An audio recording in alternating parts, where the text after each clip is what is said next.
축복해 주시는 그런 장면입니다. 우리가 너무 잘 아는 말씀인데요.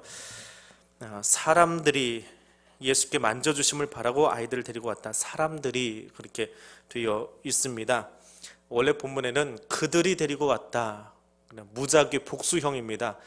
여러 사람들, 어떤 특별한 한 종류의 사람들이 아니라 아이를 안고 올 수 있는 모든 사람들, 그러니까 아버지, 어머니, 형, 누나 가릴 것 없이 아무튼 아이를 데리고 나올 수 있는 모든 사람들은 아이 안고 그 앞으로 쫓아 나왔더라 라고 하는 겁니다. 데리고 나오는 이유는 단순하지요. 그냥 축복 기도 받고 싶어서, 데리고 나오는 것입니다. 유대인들은 그들의 관습이죠. 관습 속에서 위대한 사람, 혹은 저 사람에게 내가 한 번쯤 그냥 기도를 받고 싶다 하면 무작정 데리고 나옵니다. 그게 그들의 습관이고 그들의 그냥 삶입니다. 아버지가 자녀를 축복하는 것, 그것은 물론 가장 큰 일입니다. 그건 아버지의 몫이지요. 그런데 아버지가 하기도 하지만 요셉이 자신의 두 아들을 자기 아버지에게 데리고 가서 안수기도를 받고 싶어하는 모습, 그것이 일반 유대인들의 삶의 모습입니다. 그냥 성인들에게, 혹은 동네 좀 위대한 지도자가 하나 나타났더라, 누가 좀 유명한 사람이 나타났다, 그럼 무조건 데리고 가서 기도 받는 것이 부끄럽지 않고 낯설지 않은, 그들에게 늘 있는 일이었습니다. 근데 예수님이 이제 공생의 마지막을 향해서 걸어가고 있는 11장부터는 예수님의 순환예고가 나오고 더 적극적인 예루살렘의 이야기가 나오기 때문에 예루살렘 밖에서의 2년, 3년여의 시간의 마지막 부분이기 때문에 그 말씀을 3년 동안 들었던 많은 사람들이 더 많이 몰려와서 어쩌면 마지막일 것 같은 그런 느낌들이 있어서 그랬는지 이렇게 예수님 앞에 쫓아와서 기도 받기를 요청을 했습니다. 근데 여기 데리고 나온 아이들을 13절에서 보니까 어린아이다 라고 표현합니다. 마가복음에서는 파이디아라고 표현하는데 우리나라에 있는 선교단체 중에 파이디온 선교회라고 있습니다. 어린이 선교회라고 하는 곳인데 주로 우리로 치면 이제 아동부 선교를 중점적으로 하는 그런 선교단체지요. 6살에서 12살 사이의 아이들을 지칭하는 말이고, 회당장 야이로의 딸을 고칠 때에 그 야이로의 딸을 파이디아라고 표현했습니다. 어린아이다, 12살 미만의 아이다, 그렇게 표현을 했습니다. 물론 누가는 이 대목을 똑같이 표현하면서 조금 다른 단어를 더 씁니다. 브레페라고 하는 단어를 해서 갓난아이다, 그렇게 표현하기도 했습니다. 이게 갓난아이가 됐건 어린아이가 됐건 본문 속에서는 아이 그 자체에게 12살이냐 몇 살이냐 그게 중요한 게 아니고 그 앞에 있는 회중들을 은유적으로 메타포로 보여주고 있는 것이 지금 어린아이이기 때문에 브레페가 됐든지 파이디아가 됐든지 그건 중요한 것은 아닙니다. 지금 그 말씀을 들어야 될 앞에 서 있는 사람들, 특별히 제자들이 문제인 거예요. 그 제자들이 파이디아 같았다, 그들이 브레페 같았다 라고 하는 이야기를 하고자 하는 것이지 대체 몇 살짜리를 누가 데리고 나왔느냐, 이건 중요한 것은 아닙니다. 그래서 마가는 그냥 어리다라고 하는 단어하고 또 그들이 데리고 왔다라고 하는 뭉뚱그려진 인칭 대명사를 사용해서 이야기하고 있습니다. 그렇게 데리고 왔는데 제자들이 꾸짖고 있습니다. 그런데 이유가 없습니다. 왜 꾸짖고 있는지 이유가 없습니다. 그냥 짐작할 뿐이고 아무런 이유가 없습니다. 근데 보면 그 뒤에 나오는, 오늘 본문서부터 시작해서 10장 마지막 절까지 나오는 그 하나님 나라 가치관에 관한 이야기의 포인트가 이 안에 다 들어가 있는 것을 보면 제자들이 아직도 예루살렘을 코앞에 두고 있음에도 불구하고 아직도 하나님 나라가 무엇인지, 제자됨이 무엇인지 그것을 알지 못하고 있다라고 그렇게 볼 수밖에 없는 그런 대목입니다.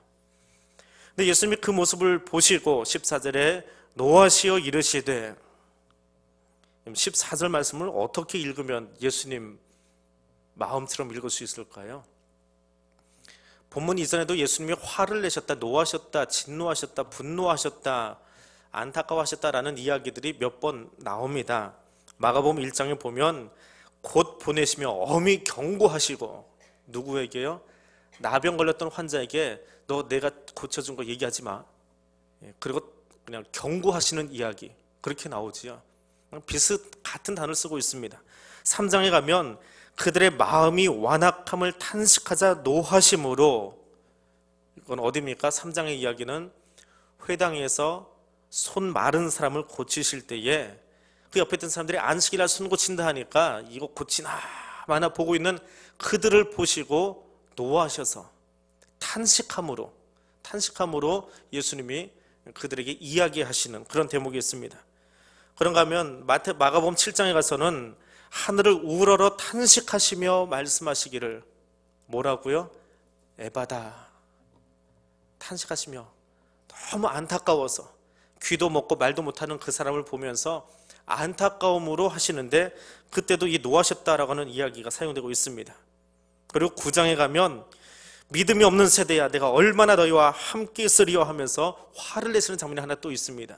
거기는 산상 변모 이후에 내려와서 보니까, 산에서 내려와서 보니까 귀신 들린 아이를 쫓아내지 못하고 있는, 귀신을 쫓아내지 못하고 있는 그 제자들 모습을 보면서 좀 답답해가지고 하시는 이야기죠. 근데 앞에 나오는 1장, 3장, 7장, 9장에 나오는 주님이 노하셨다, 좀 탄식하셨다라고 하는 것하고는 다르게 9장은 노하시는 거예요. 진노하시는 거예요. 분노하시는 그런 모습이 있습니다. 이거는 제자들이 너무 잘못하고 있기 때문에 경책하고 있는, 마치 회초리를 들고 있는 것과 같은 그런 마음으로 이야기하고 있습니다. 그래서 이 부분이 굉장히 강하게 묘사되고 있습니다. 근데 마태나 누가는 예수님이 노했다라는 표현을 쓰지 않습니다. 왜냐하면 그들이 보기에, 특별히 마태 입장에서는 예수님이 누구예요? 유대인의 왕으로 오신 분인데 왕이 함부로 노할 수 있습니까? 사극에서 왕이 노하는 장면이 딱 한 번 있습니다. 주로 사극이 끝나갈 때 악한 자들을 징계하기 위해서 소리를 치는 왕이 나오지, 그 외에는 왜 그렇게 사람이 유한지, 그냥 쿨한 사람인지 오늘 새벽에도 얘기했지만 하여튼 왕이 화를 잘 내지 않아요. 거짓말을 잘 쓰지 않습니다. 마태는 그런 입장이에요. 왕은 좀 조용하게, 또 이런 부분에서도 그냥 그러는 거 아니다, 그 정도로 타이르고 말아야지. 또 누가는 이방인들에게 이야기하다 보니까 그 나름대로의 어떤 관점을 가지고 예수님이 노했다라고 쓰지 않습니다. 그런데 마가는 굉장히 사실적인 표현들을 좋아합니다. 사실적이고, 또 복음서를 처음 기록한 사람 입장에서 단어 자체가 굉장히 거친 단어를 많이 사용해요. 다듬어지지 않은, 정제되지 않은 단어들을 많이 사용하고 있는 것이 마가의 특징입니다.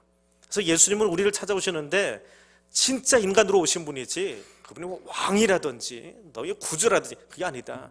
그래서 주님은 우리가 똑같은 인간의 몸을 입고 오셔서 너희를 보실 때에 탄식도 하시고, 이거밖에 안 되냐라고 한숨도 쉬시고, 또 울기도 하시고, 또 이 대목에서는 발끈하고 그냥 화도 내버리시고, 그게 예수님이다.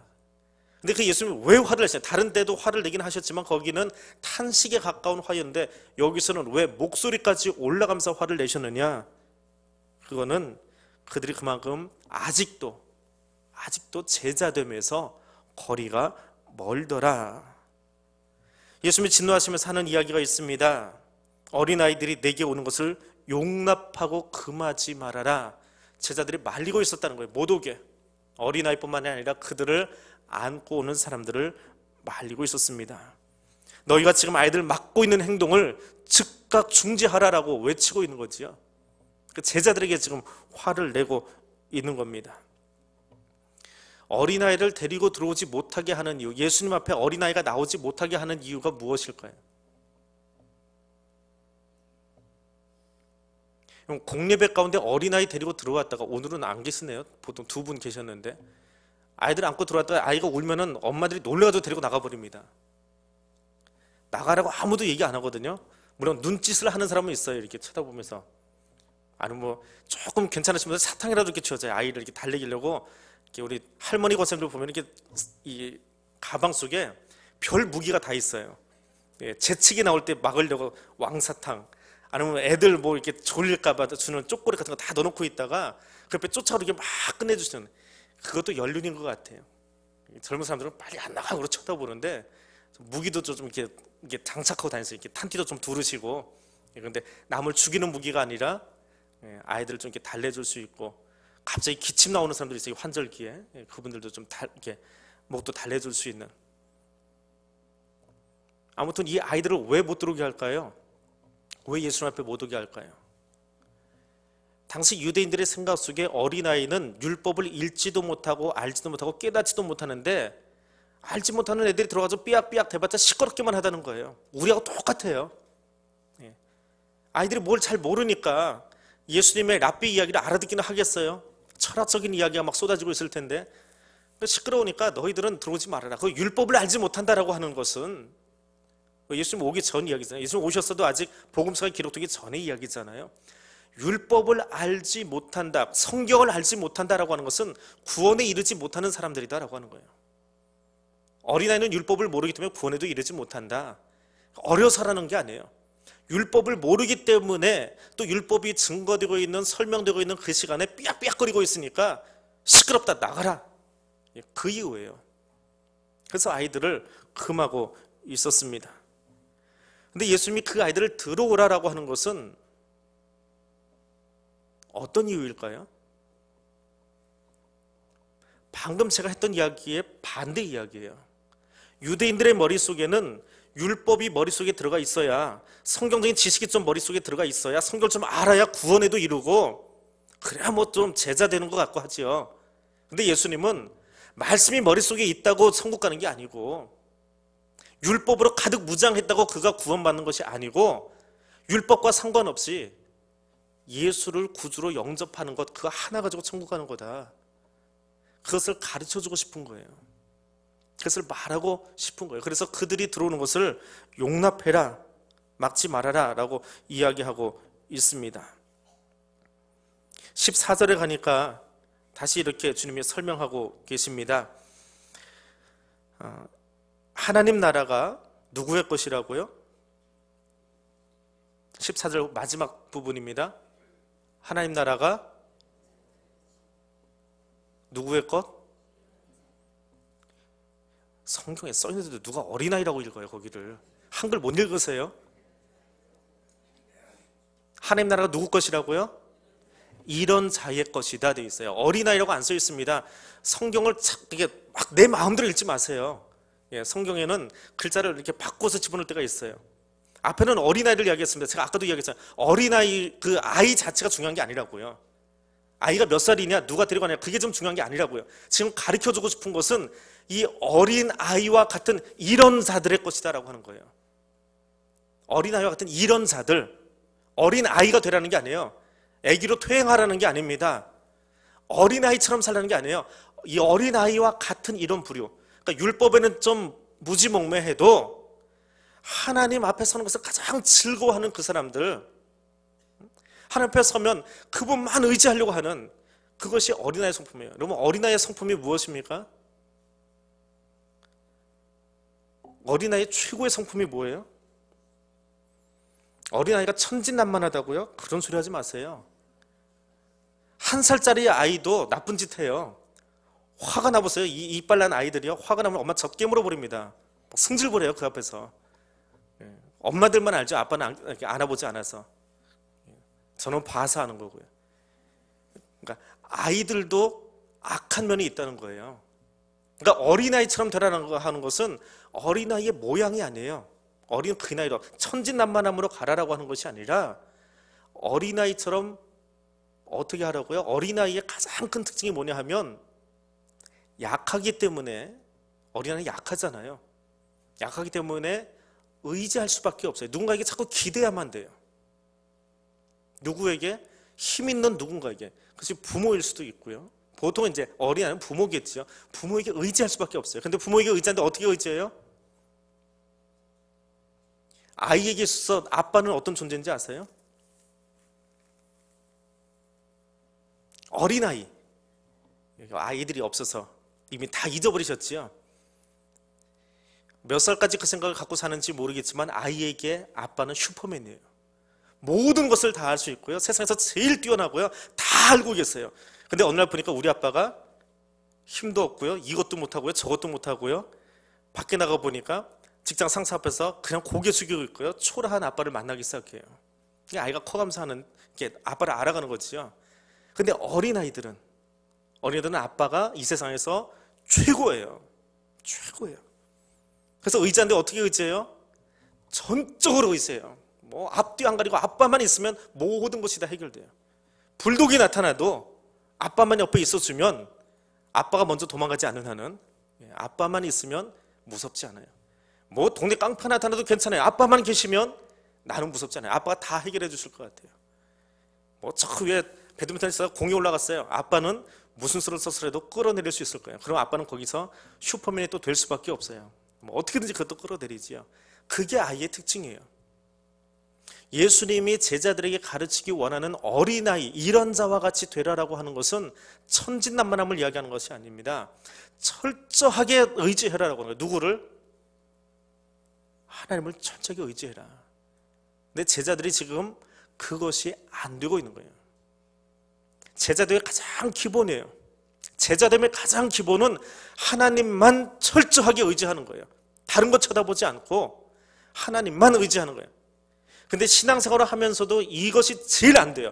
제일 해야 되는 것인데 제일 안 되는 게 하나님만 의지하는 거예요. 기도하다가도 다른 거 자꾸 두리번거려요. 다른 거 없나? 다른 방법 없나? 응답이 더디 옵니다. 하나님이 좀 잠자고 계시나? 분명 하나님 바알이 아닌데도, 바알신이 아닌데도 하나님 왜 나한테는 이러시지? 왜 하나님 왜 내 기도는 안 들으시지? 그러면서 하나님을 의심하게 되고 쳐다보지 않게 되고 바라보지 않게 되고, 그 제자들, 그리고 여전히 세상적인 방식이 그들에게 남아있는 그 모습들, 기도하고 신앙생활을 하는 것 같지만 세상적인 그 가치관이 그대로 남아있는 사람들. 어린아이는 어떤 사람이냐? 본문에 나오는 어린아이는 산상수훈에 나오는 것처럼, 마태복음 5장 3절에 나오는 것처럼 심령이 가난한 사람들이에요. 심령이 가난하다라고 하는 말을 다른 말로 바꿔드리면 어떤 사람이요? 영적인 파산자들이에요. 얼마 전에 심영래 씨가 개인 파산 선고를 해버렸죠. 그 옆에 뭐 돈 대줘도 사람들 어찌하라고 그러는지 모르겠지만 파산해버렸어요. 그럼 어떻게 살아야 돼요? 영적으로 파산했으면 어떻게 살아야 돼요? 돈이 없어서 개인 파산 선고를 하면 뭐 돈을 어떻게든지 대고 자기가 다시 재기하기 위해서 수고해야 되겠죠. 그럼 영적인 파산이 일어나면 어떻게 해야 돼요? 내 영적인 상태를 채워주시고 회복시켜 주실 수 있는 분은 누구예요? 하나님밖에 없는 거예요. 심령이 가난한 사람이 바라볼 수 있는 존재는 누구예요? 하나님밖에 없어요. 그것이 누구예요? 어린아이예요. 어린아이 같은 신앙을 가진 사람은 심령이, 영혼이 가난해서 파산 선고를 해서 그것을 채워줄 수 있는 분이 하나님밖에 없는 것을 아는 거예요. 파산난 것은 영혼이 파산을 났는데, 영혼이 파산 선고를 했는데 쳐다보기는 뭘 쳐다봐요? 물질을 쳐다보고 있어요. 권력을 쳐다보고 있어요. 다른 힘 있는 사람을 쳐다보고 있어요. 그러면 그 사람을 아무리 쳐다본들, 또 그 사람이 옆에서 그 사람의 손을 붙잡아 준들 파산난 영혼이 회복될 수 있습니까? 없어요. 절대로 안 돼요. 근데 이 제자들은 여전히 그 짓을 하고 있다는 거예요. 그 자리에 머물러 있더라는 거예요. 그것이 예수님의 답답함입니다. 그래서 천국에 들어가려면 어린 아이와 같이 받들지 않으면 안 된다. 어린 아이와 같이 받들어라. 15절에서 이야기합니다. 어린 아이와 같이 손 안에 넣어라. 어린 아이와 같이 영접해라. 무엇을? 힘 있는 그분, 하나님을 영접해라. 어린 아이와 같이 전적으로 하나님만 신뢰해라. 그래야 천국 갈 수 있다. 그렇게 안 하면 결단코 그것을 못 들어간다. 절대로 여지가 없어요. 절대로 못 들어가요. 하나님만 바라보아야 되는데 하나님 아닌 다른 것을 바라보기 시작하면 넘어지게 돼 있어요. 신앙생활하면서 넘어질 수밖에 없는 길을 가는 거예요.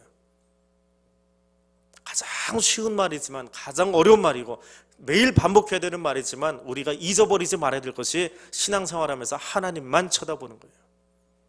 사람들의 소리에 귀를 기울이는 것이 아니라, 사람 쳐다보는 것이 아니라, 세상의 힘을 바라보는 것이 아니라 하나님만 바라보고 걷는 거예요. 그러면 절대로 넘어지지 않아요.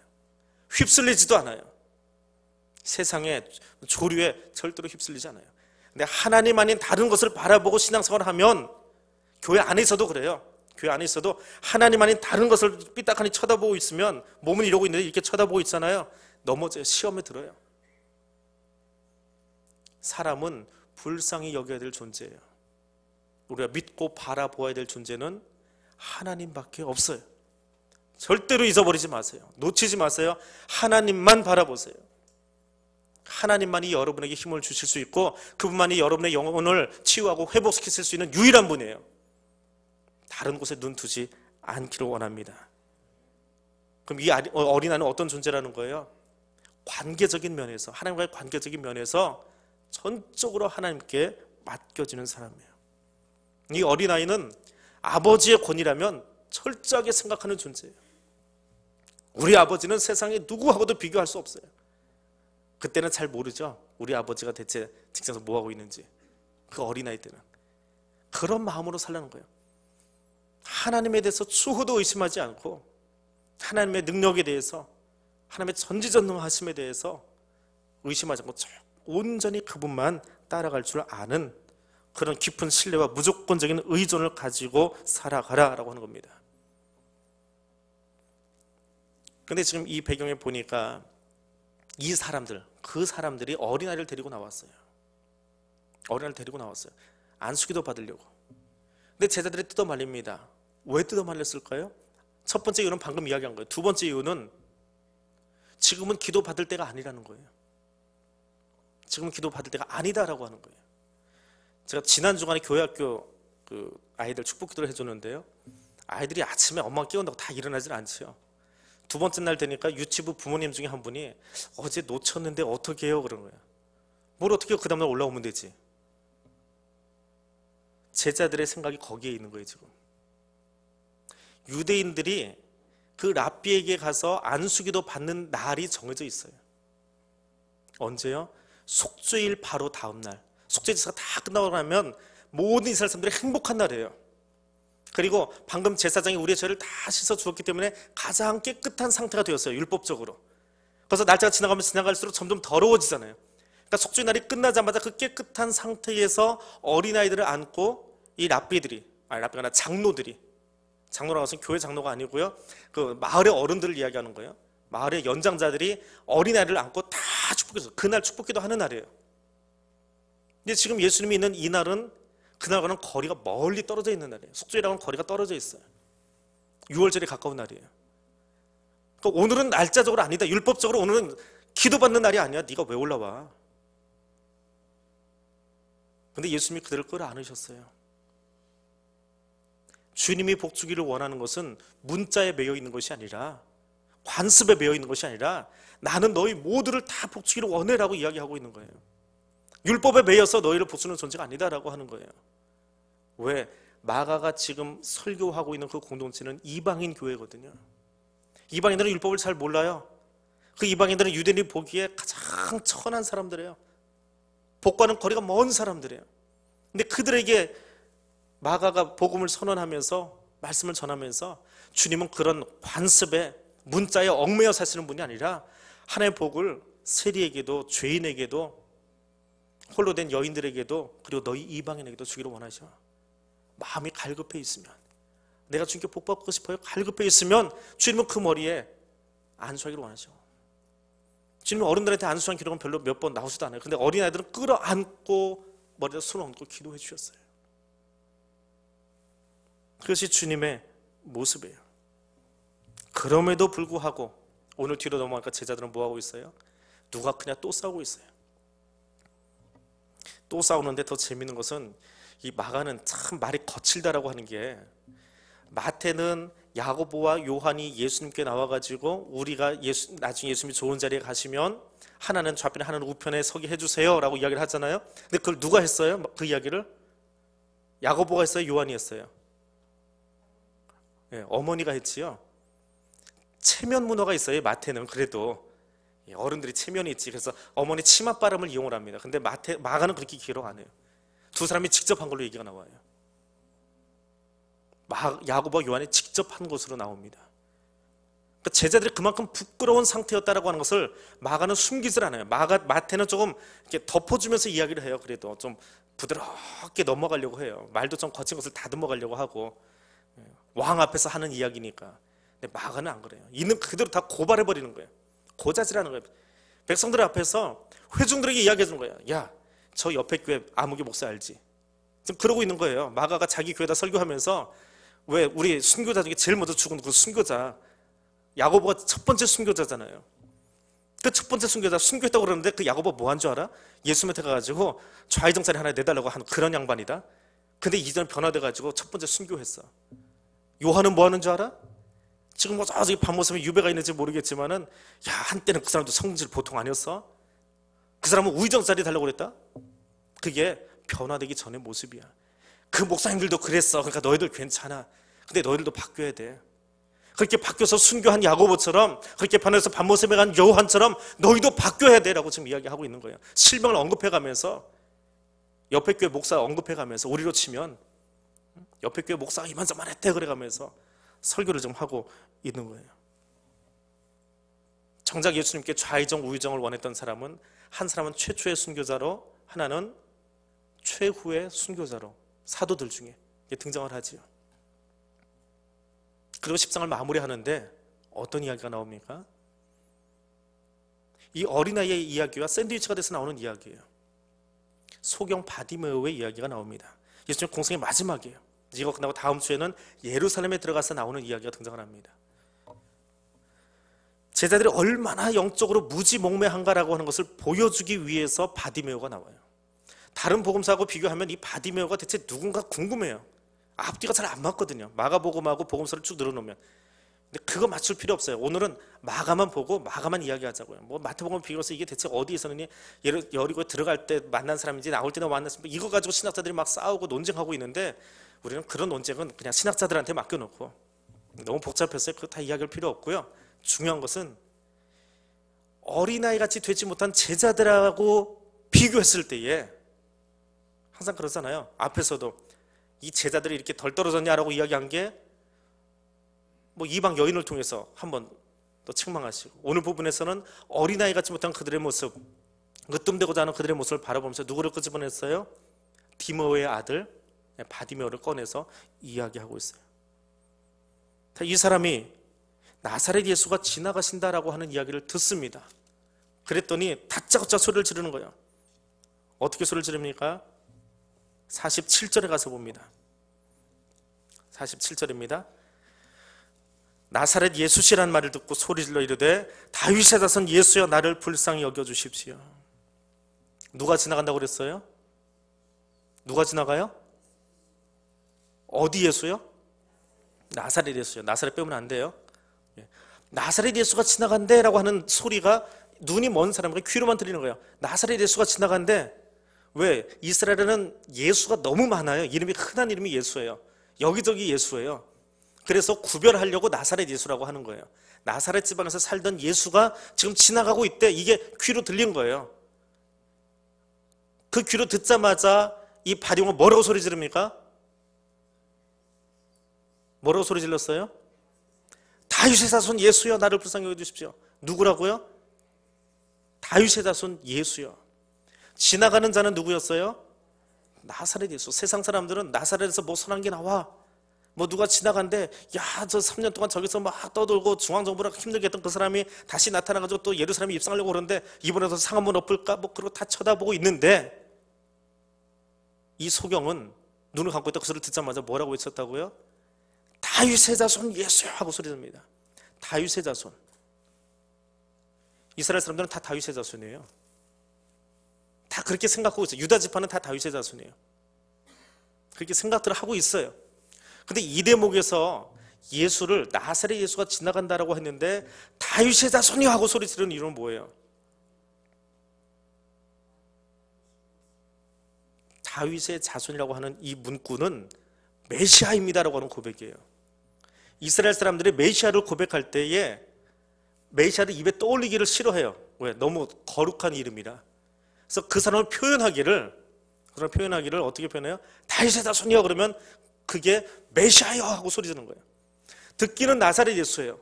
근데 눈이 먼 이 소경조차도 나사렛 예수가 메시아인 것을 알아보고 다윗의 자손이요 메시아 예수요 하고 소리 지르고 있는데 니들은 뭐냐 하는 거예요. 지금 이 한 절 속에 그 얘기가 숨어 있는 거예요. 제자들에게 눈뜬 너희들은 대체 뭐하고 있냐, 여전히 좌정승 우정승만 바라고 있고 이 소경도 앉아가지고 구걸하고 있다가 외치는데 너는 지금 뭐하고 있니? 이 소경의 행복이 무엇입니까? 이 소경처럼 살아라라고 하는 거예요. 어린아이와 같은 사람은 어떤 사람이냐? 이 소경과 같은 사람이에요. 그것을 마가가 지금 이야기해주고 있는 거예요. 그럼 소경은 어떤 사람이에요? 귀가 열려있는 사람이에요. 귀가 열려서 마땅히 들어야 될 소리를 듣고 있는 사람이에요. 주님이 어떤 일을 하고 계시는지, 주님의 사역이 무엇인지를 잘 들을 줄 아는 사람이 복 있는 사람이고 행복한 사람이고, 그것이 어린아이 같은 사람이에요. 어린아이는 자기 아버지 목소리를 잘 구분할 줄 알아야 돼요. 안 그러면 다른 사람 따라가요. 아버지 목소리에 관심이 있어야 돼요. 그리고 관심이 없으면, 이 소경에 관심이 없으면 누가 지나가지 알 게 뭐예요? 그냥 아무나 이렇게 팔 휘두르다 누가 툭 쳐주면 거의 한 푼 주고 가세요. 뭐 이러고 있을 거 아니에요. 근데 귀가 열려서 누가 지나가는 것을 들었어요. 그분이 내가 고대하던, 나도 어릴 때부터 엄마 무릎에서 들었던 다윗의 자손, 그걸 아는 거예요. 그 귀가 열려서 그걸 들을 수 있게 된 거예요. 그리고 그 나사렛 예수가 지나간다라고 했을 때에 뭐라고 소리 질러요? 나를 불쌍히 여겨주세요. 예수가 메시아인 건 알아요. 근데 메시아인 예수가 지나가고 있는데 거기다 대고, 예수님, 나 밥 먹게 빵 하나만 던져주고 가세요. 이게 맞는 말이에요? 틀린 말이에요? 그럼 기도할 때 무슨 기도 하십니까? 예수님께 기도하는 거 맞아요. 예수 이름으로 기도하고 있어요. 근데 무엇을 구하고 계세요? 주님, 나한테 금덩어리 하나만 떨어뜨려 주세요. 이게 하나님께 내가 구해야 될 기도의 제목인가요? 나사렛 예수가 다윗의 자손인 것 들었어요. 알았어요. 그러면 우리가 마땅히 그분께 구할 게 무엇인지 알아야 돼요. 잘못 구하면 안 돼요. 기도라고 하고는 있는데 그 기도가 동량밖에 안 된다면, 돈 한 푼 줍쇼 하는 기도밖에 안 된다면 그건 주님한테 하는 기도가 아니지요. 주님이 우리에게 주기 원하시는 것은 무엇입니까? 구원의 약속이에요. 그런데 그 주님에게 내가 구하는 것이 뭐예요? 그 기도를 가지고 누군가를 죽이기를 원한다면, 여러분, 북한을 위해서 기도할 때 어떻게 기도하셔야 되겠어요? 하나님, 쟤들이 지금 핵무기 가지고 까불고 싹 그냥 어떻게 해주세요 한다면, 그게 정말 주님의 마음에 합당하게 내가 그분께, 다윗의 자손인 그분께 구하는 기도의 제목 맞아요? 아니에요. 그건 우리의 기도가 아니에요. 그건 사탄이 원하는 기도예요. 주님은 저 백성들도 긍휼히 여기세요. 불쌍히 여기세요. 그 주님의 마음이 내 마음과 통해야 돼요. 그래야 기도가 되는 거예요. 그게 어린아이의 신앙이에요. 심령 가난한 자의 기도예요. 정말 주님이 무엇을 원하실까라는 것을 고민하고 기도할 수 있어야 돼요. 나와 마음이 다른 사람들, 나와 생각이 다른 사람들, 나와 뜻이 다른 사람들을 위해서 기도할 때에 하나님 이것들은 싹 몰아내 주시고 나와 마음이 맞는 사람 주변에 꽉 차게 해주세요. 그 천국입니까? 그럼 파라다이스가 아니에요. 천국에 가보세요. 천국에 가보세요. 거기 어떤 사람들이 와 있나? 얼굴 까만 사람들, 하얀 사람들, 노란 사람들, 눈동자 이상한 사람들, 그 사람들 거의 다 와 있을 거예요. 물론 주님이 새로운 피조물로 다 빚어 놓으셨겠지만 정말 별의별 사람들이 다 와 있을 거예요. 생각지도 못했던 사람들이 그 옆에 미리 와서 기다리고 있을지도 몰라요. 그러면 지금 여기가 우리가 천국 만들려면 주님인 건 알았을 때 그 주님께 무엇을 구해야 될지도 바르게 알고 구할 수 있어야 합니다. 또 하나, 이 소경의 행복은요, 주님께 아뢰을 수 있는 마음이 열렸어요. 주님이 지나가신대. 근데 주님이, 그 나사렛 예수가 지나가는데 그 혼자 지나가시겠어요? 보통 따라다니는 사람이 몇 명이요? 5,000명 잡아요. 근데 5,000명 우르르 하니 지나가면 이 사람 5,000명이 지나가는 거 생각해 보세요. 그런 군중 보셨나요? 군대 갔다 오신 분들은 보셨을 거예요. 열 다 지어가지고 5,000명이면은 규모가 한 연대보다 조금 더 큰가요? 한 여단급 정도 지나갈 건가요? 그 사람들이 총딱 지나가는, 뚜뚜뚜 그런 사람들이 지나가는, 거기 이 맹인이 잘못 앉아있으면 어떻게 돼요? 밟혀요. 사람들이 그 맹인 쳐다나 보겠어요? 빨리 도망가야 돼요. 옆으로, 어떻게든지 옆으로, 길 옆으로 피해서 안 밟히도록 벽에 달싹 붙어 있어야 돼요. 근데 맹인은 마음이 열렸어요. 지금 구하지 않으면 안 되겠다라고 하는 마음이 열렸어요. 지금이 아니면 안 되는 거예요. 은혜는 나중에 받는 게 아니에요. 주님이 갔다가 다시 나오시겠지. 좀 한가할 때 받아야지. 지금 구하지 않으면 안 돼요. 지금이 은혜 받아야 될 그 시간이에요. 주님 앞에 나오면 뭐합니까? 마음이 얼어붙어 있는데, 마음이 다 얼어붙어 가지고 다음 주에도 은혜 받겠지, 내년에도 은혜 받겠지. 그리고 빈 마음으로 나가버리면 손해는 누구예요? 그 얼어붙은 내 가슴이 손해지요. 지금이 아니면 안 돼요. 맹인의 관심은 그거였어요. 지금 내가 소리 지르지 않으면, 아무리 옆에서 뜯어 말려도, 제자들이 뜯어 말려도 지금 내가 구해서 받아내지 않으면 이게 마지막이 될 수도 있는데 언제 또 올 줄 알아요? 내가 쫓아갈 수 있는 것도 아닌데. 그래서 소리를 더 지르면서 주님을 만나는 거예요. 주의 전에 나올 때에 그 갈급한 심령으로 하나님 바라보고 나오세요. 목사도 바라보지 마시고요, 옆에 있는 다른 사람도 바라보지 마시고요. 제가 은혜를 끼치는 게 아니니까요. 주님이 주시는 거니까 그분 바라보고 나오세요. 그리고 오늘이 내 인생의 마지막인 줄 알고 그 마음으로 은혜를 구하면서 나오세요. 그때 주님이 우리의 심령을 바꾸어 주십니다. 여러분, 목숨 걸고 기도하는 제목이 뭐가 있으세요? 여러분의 생명을 다 걸고 하는 기도 제목이 좀 뭐가 있으세요? 이 무리들이 이 성령을 뜯어 말립니다. 시끄러워! 어디서 소리 지르고 있어요. 맹인 주제에 말이야. 지금도 우리가 장애인을 좀 차별하고 있지만 2000년 전의 장애인은 아주 엉망이었거든요. 그냥 얼마나 홀대했겠어요. 근데 그 사람 생명 걸고 하는 거예요. 잘못 소리 지르다가는 얻어맞을지도 몰라요. 사람 취급도 안 하는데. 그래도 지금 구해야 돼요. 기도는 그런 거예요. 하다가 뭐 되든지 안 되든지, 그럼 기도 안 해요. 그런 기도 보면 아예 하지를 마세요. 기도는 내 생명 걸어놓고 해야 되는 거예요. 지금 내가 저 무리들한테 돌 맞아 죽는 한이 있어도 하나님 이건 응답하셔야 돼요 라고 생명 걸 수 있는 게, 그게 진짜 기도예요. 내가 저 북녘 땅을 위해서 기도하고 대한민국을 위해서 기도할 때요, 그 대한민국에서 생명 걸 수 있는 기도 제목이 있으면 그걸 내놓으세요. 그거 아니면 그냥 일기장에다 끄적끄적 하세요. 이렇게 되었으면 좋겠다. 그건 내 소원 사항이에요. 하나님, 여기다 내 생명 걸 건데 이거 안 들어주시면 하나님도 망하고 나도 망하는 거예요.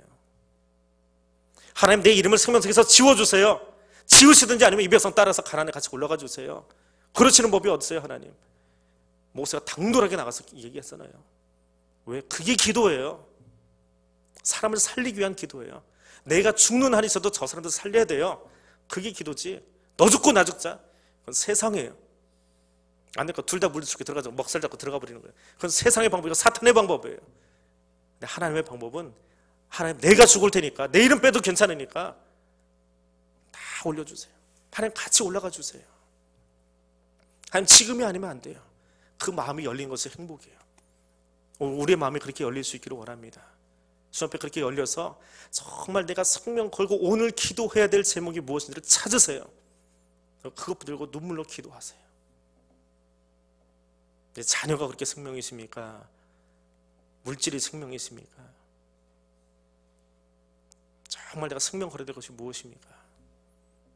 우상 만들지 마시고요, 자녀를 우상 만들지 마시고, 물질을 우상 만들지 마시고, 하나님 바라보시고 기도하십시오.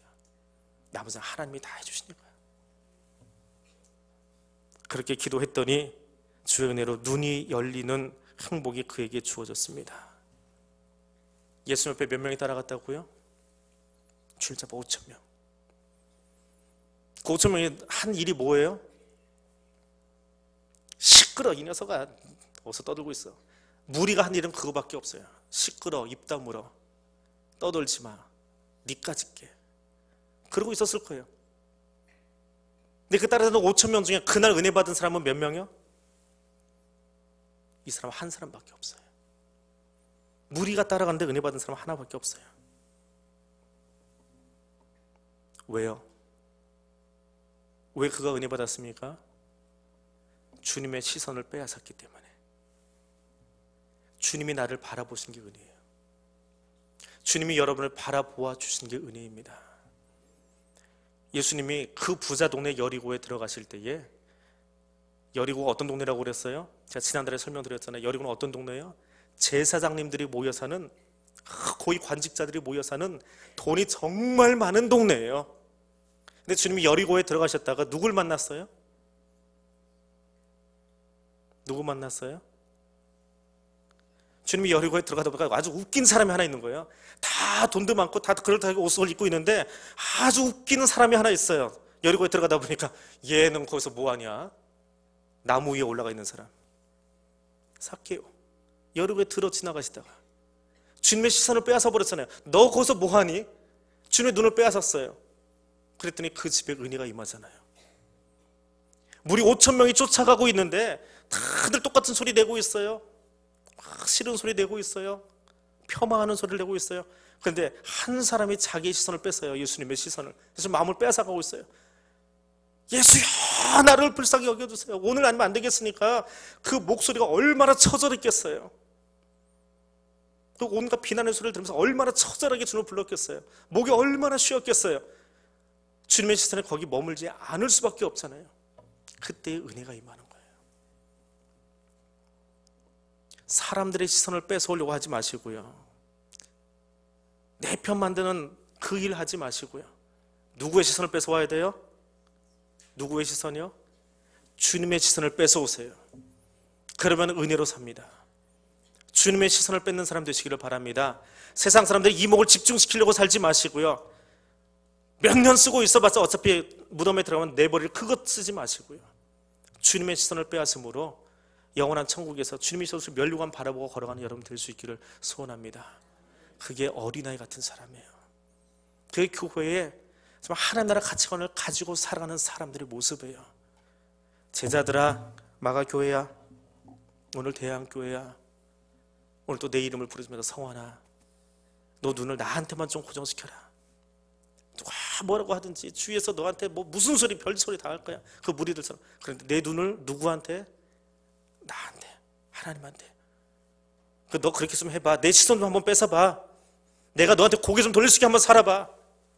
주님 우리에게 그렇게 요청하고 계세요. 주님이 내게 고개 돌릴수록 사십시오. 그러면 잘 사는 거예요. 그러면 정말 행복한 거예요. 주님이 나를 도와주시면 얼마나 좋겠어요. 지난번에 누가 그렇게 얘기하시던데, 어디 갔다가 박근혜씨를 봤대요. 박근혜 당선자, 그러니까 당선인 되기 직전에 어느 건물에 들어갔다 나오는 박근혜씨를 봤는데, 그냥 경호가 얼마나 상황한지 자기 멀리서 보기만 했대요. 근데 얼굴이 마주치지 않았대요. 그래서 소리라서 한번 봐볼 걸. 아니, 그 여자가 한번 봐주는 것도 그렇게 좋은데, 우리나라 대통령 한 번만 봐준 것도 그렇게 좋은데, 주님이 나를 도와주시면 얼마나 행복할 것 같아요? 정말 그 기대감이 있으세요? 주님이 날 도와주시면 얼마나 가슴이 들릴지 한번 생각해 보셨어요? 박근혜 대통령님이 아니고 주님이 나를 쳐다보아 주시면 내 삶이 어떻게 바뀔 것 같으세요? 그거 놓고 기도하십시오. 그게 나의 신앙이 되도록 매달리세요. 거기에만 생명 거세요. 그것 때문에 싸우세요. 주님이 안 쳐다보는 걸 있으면 그거 뜯어 말리는 사람 때문에 싸우세요. 왜 내가 주님 보는 일에 자꾸 방해 안 하고? 그것 때문에 싸우세요. 나머지는 다 배설물로 여기세요. 바울처럼 다 배설물로 여기세요.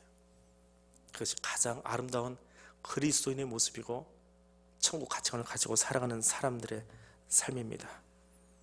오늘 이 땅의 교회가 도덕적 교훈을 얻기 위해서 교회 나오고, 세상에서 주지 못하는 권력을 교회에서 주니까 그게 좋아서 교회 나오고, 경제적인 관점으로 교회 나와서 장사하려고 하고, 인격이나 실력보다는 돈이나 연조를 더 중시하고, 그러니까 세상의 교회에서 자꾸 욕을 먹지요. 세상과는 달라야 되잖아요. 하나님만 보세요. 우리 교회가 그러하기를 원하고요. 교회를 향해서 이야기하기 전에 먼저 내 마음이, 나는 주님께로 마음을 정하였습니다. 주님께로만 정했습니다. 그 마음으로 사세요. 그게 잘 안 되는 거 가지고 고민하세요. 주님 보세요. 주님 보세요. 거기에 승명 거십시다. 그런 그리스도인들이 여기 가득하다면 정말 이 땅에 소망이 있습니다. 북한이 아무리 핵무기 가지고 장난쳐도요, 그래도 소망이 있어요. 아직 하나님 손바닥 위에 뛰어봤자 벼룩이에요. 중국이 이야기한 대로 세 번째 뚱뚱한 녀석이 북한을 엉망으로 만들려고 한다고, 북한이 하는 소리가 중국에서 지금 나오는 이야기예요. 세 번째 뚱뚱한 애, 그렇게 표현하더라고요. 중국도 그렇게 웃기고, 근데 하나님은 어떠시겠어요? 하나님 정말 대한민국에 원하시는 게 뭘까요? 한반도에 정말 하나님이 원하시는 것이 무엇인가요? 그걸 안다면 우리 기도가 편안해져요. 주님이 그렇게 원하시는데 그 원하시는 걸 내가 구하는 거예요. 주님이 원하시는 것을. 그런 교회 될 수 있기를 원합니다. 이 시간 우리 함께 기도하겠습니다.